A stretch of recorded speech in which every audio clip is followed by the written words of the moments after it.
বিশ্বনবী বলেন আদল এটা যেন বিষয় না, এটা দিয়েই মানবিক সমাজ গড়তে হবে।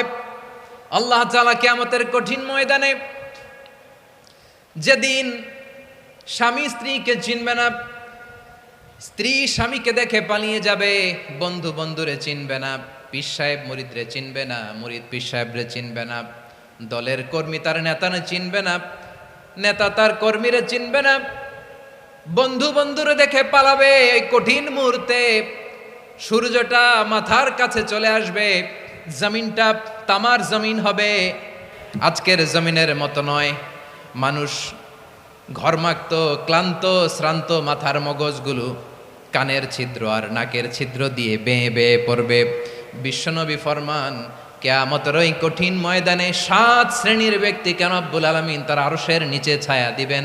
তার মধ্যে প্রথম শ্রেণীর ব্যক্তি হলো ইমামুন আদিল। ইমামুন আদিল, ন্যায়পরায়ণ শাসক,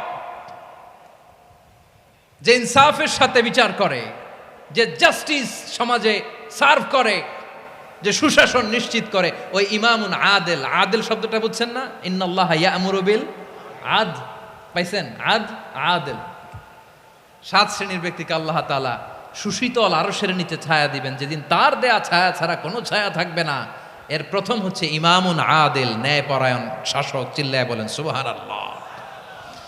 আবার বিশ্বনবী বললেন ইন্নাল মুকসিতিনা ইনদাল্লাহি আলা মানাবিরা মিন নূর আন ইয়ামিনির রহমান। কিয়ামতের দিন যারা ন্যায়পরায়ণ হিসেবে আল্লাহর সামনে দাঁড়াবে, কিয়ামতের দিন রব্বুল আলামিন তার আরশের ডান দিকে ওই ন্যায়পরায়ণ লোকদের জন্য আরশের ডান দিকে একটা নূরের মিম্বারে তাদেরকে বসার সুযোগ করে দিবে।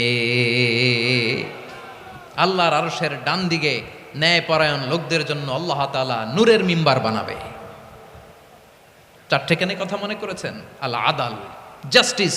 ইন্নাল্লাহা ইয়া'মুরু বিল আদল। আল্লাহ তাআলা এই আদালতের নির্দেশনা দেয়, সুবিচার, সুশাসন। প্রিয় ভাইয়েরা, এটা আমরা বাংলাদেশে চাই কি চাই না?